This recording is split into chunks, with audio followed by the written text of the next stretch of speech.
cette capsule, nous allons discuter de cholestérol et d'apolipoprotéines.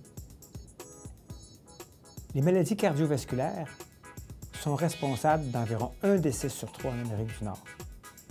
On sait depuis plusieurs années que le cholestérol, un corps gras pourtant essentiel à la vie, est le grand responsable des maladies cardiovasculaires. Avec les années, on a découvert que ce n'était pas tout le cholestérol qui était responsable des maladies cardiovasculaires. Il y avait une fraction du cholestérol, qu'on appelait le LDL cholestérol, qui était dangereux pour l'organisme. Il y avait au contraire une autre fraction du cholestérol, qu'on appelait le HDL cholestérol, qui lui avait au contraire un effet protecteur. Donc, plus les taux de LDL cholestérol étaient élevés, plus le patient était à risque de développer une maladie cardiovasculaire. Au contraire, plus ces taux de HDL cholestérol étaient élevés, plus le patient était protégé contre les maladies cardiovasculaires. Alors, il n'est pas surprenant que pour des fins de vulgarisation, on ait appelé le LDL cholestérol le mauvais cholestérol et le HDL cholestérol le bon cholestérol. Alors, le cholestérol, il n'est ni mauvais ni bon. C'est toujours la même molécule de cholestérol et qu'elle provienne de notre alimentation. Normalement, 25 du cholestérol provient de notre alimentation, ou qu'il soit produit par notre organisme lui-même, et 75 du cholestérol dans notre sang est produit par le foie. Pourquoi? Parce que le cholestérol est un gras essentiel à la vie. Alors, ce n'est pas la nature du cholestérol qui change. C'est que le cholestérol dans le sang est obligé de s'associer avec des protéines, et ce sont ces protéines qui vont déterminer le caractère maléfique ou bénéfique du cholestérol. Le cholestérol est un corps gras, alors que le sang, c'est plus de 90 d'eau. Alors, on le sait tous, le gras et l'eau ne s'entendent pas bien ensemble. Alors, pour que le cholestérol soit capable de se rendre d'un tissu à l'autre dans l'organisme, donc du foie jusqu'au tissu ou encore de l'intestin jusqu'au foie, la nature a dû développer toute une série de techniques qui vont permettre à des corps gras de se sentir à l'aise dans un milieu d'eau. Ces structures ou ces petites particules s'appellent des lipoprotéines. Alors, les lipoprotéines sont essentielles au transport dans le sang non seulement du cholestérol, mais des autres corps gras, comme les triglycérides, qu'on retrouve dans les huiles, par exemple, ou encore comme les vitamines ou les médicaments liposolubles. Les vitamines liposolubles sont extrêmement importantes, comme la vitamine A, la vitamine D, la vitamine E, la vitamine K. Donc, tous ces composés, on dit liposolubles, vont être obligés de se déplacer dans le sang sous la forme de lipoprotéines. Alors, on peut voir les lipoprotéines comme des petits radeaux qui permettent, donc le radeau peut se déplacer dans l'eau sans que les gras qu'il contiennent, lui, soient en contact avec l'eau. Et ces structures-là se forment spontanément.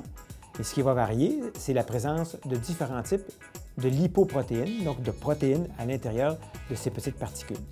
Les lipoprotéines sont classées par ordre de densité, donc de la plus légère à la plus pesante. Les plus légères des lipoprotéines se nomment des chylomicrons. Les chylomicrons sont produits lorsque l'organisme absorbe les gras dans l'intestin, donc après un repas. Les gras sont transportés de l'intestin au foie dans une première forme de lipoprotéines, très riche en triglycérides.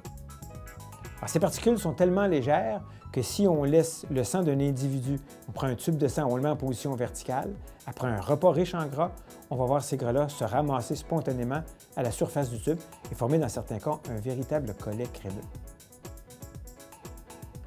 Après les chylomicrons, qu'on retrouve en général juste après un repas, on retrouve les VLDL pour les lipoprotéines à très faible densité ou Very Low Density Lipoprotein.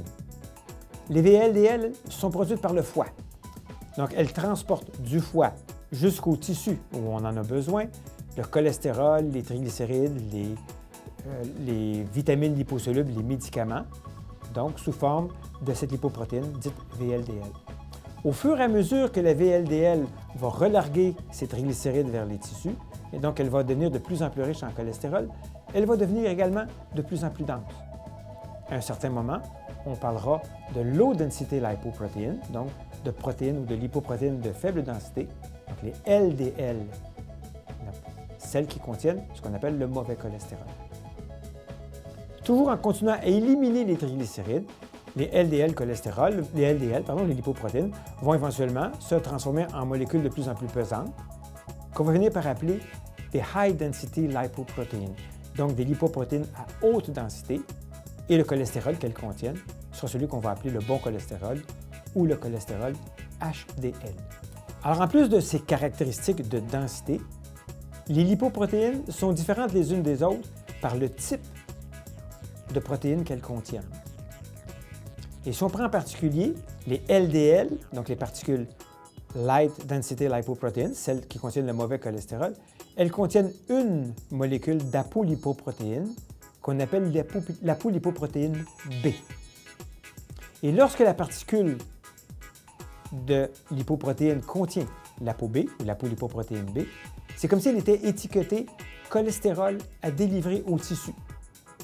Donc, ces molécules-là vont circuler dans le sang jusqu'à ce qu'elles soient captées par les tissus pour que leur cholestérol soit utilisé pour fabriquer des hormones, pour fabriquer des membranes cellulaires, etc.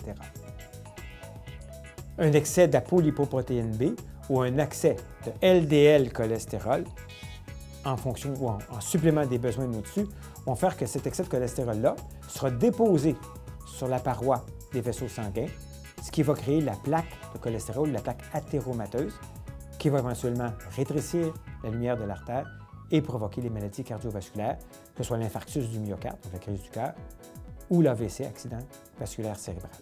Les particules de HDL cholestérol, donc le bon cholestérol, vont comprendre une apoprotéine différente, l'apolipoprotéine A, et la présence de cette apolipoprotéine A sur la lipoprotéine indique que le cholestérol qu'elles contiennent est bon pour le recyclage.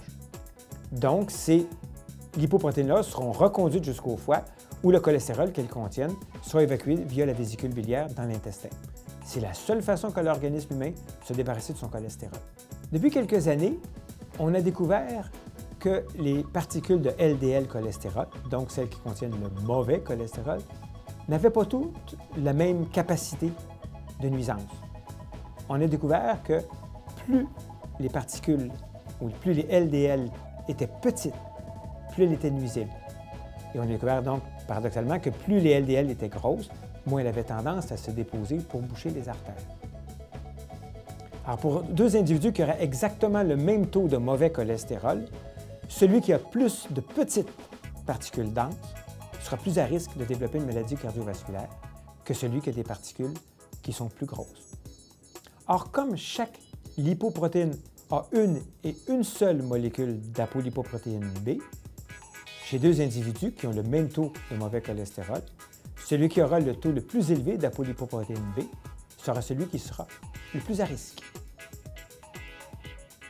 Et on pense aujourd'hui qu'une mesure du taux d'apolipoprotéine B est un meilleur indicateur du risque de maladie cardiovasculaire que la mesure du mauvais cholestérol ou du LDL cholestérol. La quantité de chaque type d'apolipoprotéine, donc apolipoprotéine A ou apolipoprotéine B, va donc déterminer le risque d'un individu à souffrir éventuellement d'une maladie cardiovasculaire ou au contraire à en être protégé.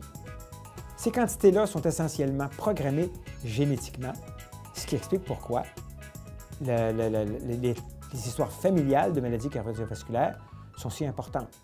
Et en fait, si un des parents immédiats d'un individu a subi un infarctus ou un AVC avant l'âge de 60 ans, le risque de développer une maladie cardiovasculaire double.